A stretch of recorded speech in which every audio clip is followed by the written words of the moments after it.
ในตอนเช้าของวันที่14กรกฎาคม2026อยู่ที่ห้องประชุมห้องการศึกษาธิการและกีฬาเมืองห้องการอุตสาหกรรมและการค้าเมืองปากกดิ่งแขวงบุรีคำไซ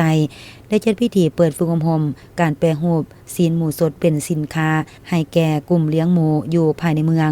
โดยได้รับการสนับสนุนจากบริษัทไฟฟ้าน้ำเทินหนึ่งภายใต้การเป็นประธานของท่านสมสวัสดิ์มังแก้วบิดา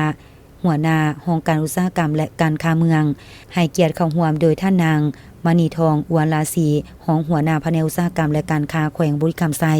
ท่านยงยุทธกรจันเทศอำนวยการสิ่งแวดล้อมและสังคมเขื่อนไฟฟ้าน้ำเทนหนึ่งมีครูฝึกจากโรงเรียนวิทยาลัยเทคนิควิชาชีพแขวงบุรีคำไซและสมณกรจากกลุ่มเลี้ยงหมูภายในเมืองเข้าร่วมท่านสมสวัสดิ์มังแก้วบิดา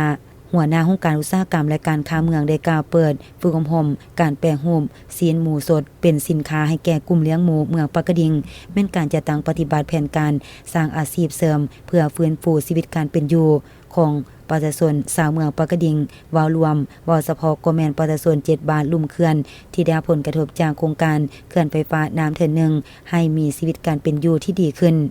พร้อมกันนั้นก็แม่น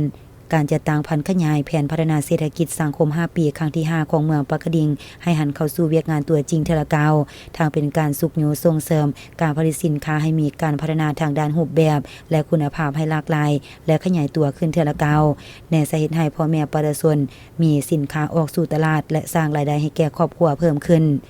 พร้อมเดียวกันนี้ต่างหน้าแผนกอุตสาหกรรมและการค้าแขวงและต่างหน้าเขื่อนไฟฟ้าน้ำเทินหนึ่งก็ยังได้ผลัดเปลี่ยนกันมีคำเห็น